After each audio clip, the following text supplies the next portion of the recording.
Alright guys, welcome back to class. In the previous section, we calculated our cost of equity. We look into the different components of the cost of equity. That's the risk-free rate. We say that the risk-free rate is the return you earn from an investment that has zero risk of losing money. We also look at the market risk premium, and we also define market risk premium as we say that the market risk premium is the extra return the investors expect for taking the risk of investing in the stock instead of a risk-free investment like the government bond, right? And we look at the beta factor as well. We looked at the beta factor where we say a beta factor measures how risky a stock is or a company is compared to the overall stock market. And we went ahead to say that if a stock has a higher beta factor of greater than 1, it means it is more volatile, that it is more risky than the market. And if it is less than 1, if the beta factor of that stock is less than 1, it means it has lesser volatility, that's safer than the market. But if the stock has a beta factor of equals to 1, it moves exactly like that of the market, right? So that is what we talked about in the previous section. So if you have not watched that section yet or that video, this is the right time for you to always go back and watch it. Then you can come back here. In every of my videos, you can always find the link to the previous videos in the description.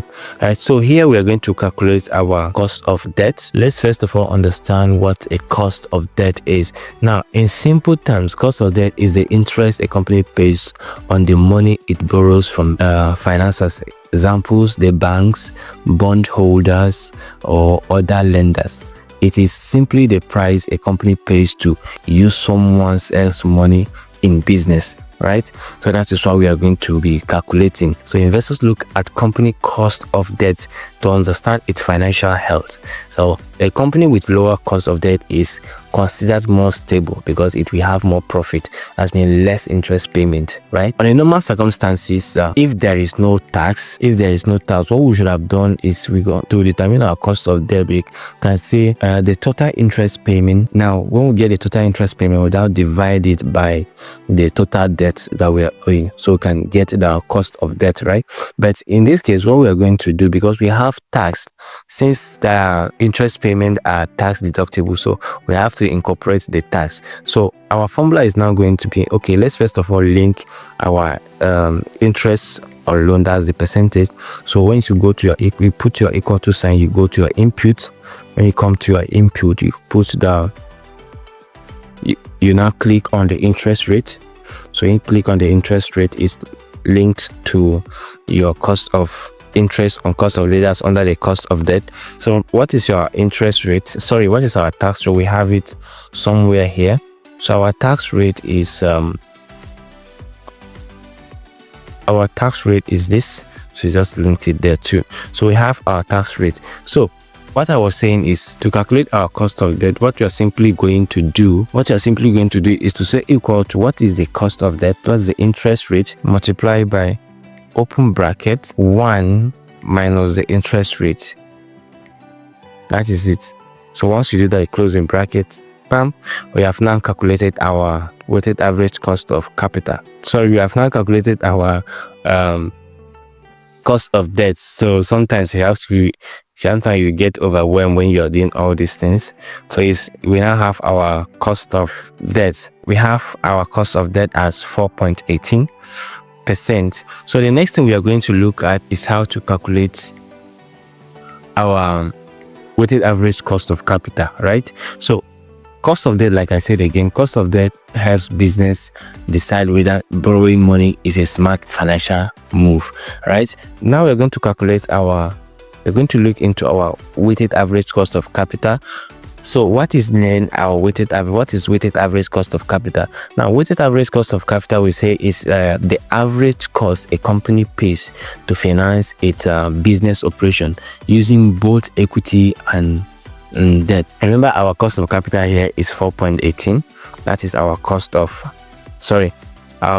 capital here is 4.6, and our cost of debt is 4.18. So it helps us decide whether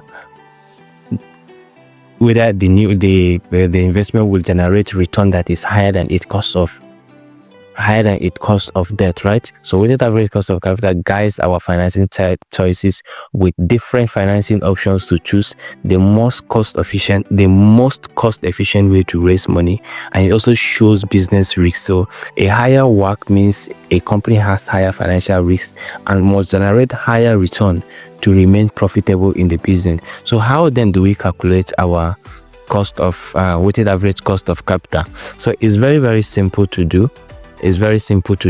So what we are going to do right now is to say, okay, we have calculated our percentage, that's our loan percentage and our equity percentage on the total fund, right? So what you're going to do now is to come back to WACC. You say WACC equals to open bracket. Now what is your total loan? The loan percentage divided by the total funding percent. Then you multiply it by the total cost of you multiply by the cost of debt, right? You multiply by the cost of debt. Remember, loan for loan. So see, they just understand the flow of things here, understand the logic. So when you're calculating your WACC, we have open brackets. Now the loan, which is the debt, divided by the total funding, which is this, then multiply it by the cost of debt, because we are talking about loan, right? Multiply by the cost of debt. Once you do that, you close the bracket, then plus. Now we are now going to the equity side. So we are now going to say equity divided by the total funding too, right? Divided by the total funding, then multiply by what? Multiply by the cost of equity, right? When you multiply by the cost of equity, you close the bracket. So according to our definition, according to what we understood on weighted average cost of capital, we say it is the average cost a company pays to finance its business using both loan and equity, right? So that is what we just detailed. So once you're done, you just press enter. So when you do that, this is what we have. This is what we have as our, we have 4.4 as our weighted average cost of capital. So we have 4.4 as our weighted average cost of capital. So when we return back in the next section, we are going to look at how to calculate our net present value, right? So when we come back, we look at how to calculate our net present value. Then we also look at how to calculate our terminal value and what a terminal value means to a business. Let me recap again. So to calculate your weighted average cost of capital, from what we have, from what we understood about weighted average cost of capital, we say weighted average cost of capital is the average cost a company pays to finance its business using both equity and loan. So that is what we're trying to decide. So in order to determine that, you now say equals to open bracket, what is your loan? What is your loan percentage? So your loan percentage is this, then divided by the total funding, which is the total funding, then multiply by the cost of debt, because it's loan. We're talking about loan. You multiply by the cost of debt, then you close the bracket, then plus open bracket again. Now we are now looking at the equity. So equity divided by the total funding too, divided by the total funding. So when you divide it by the total funding, then you can multiply it again by the total cost of equity, right? Multiply by total cost of equity and press enter. You have your weighted average cost of capital. You have the weighted average cost of capital. When you're doing all this, you become overwhelmed, right? Like I said, so just have to master all these things. You can't get this at once. You cannot be perfect in the determination of all these things. You just have to keep practicing for you to get better. Our WACC is 4.4 and our cost of equity is 4.6 and our cost of debt is 4.1.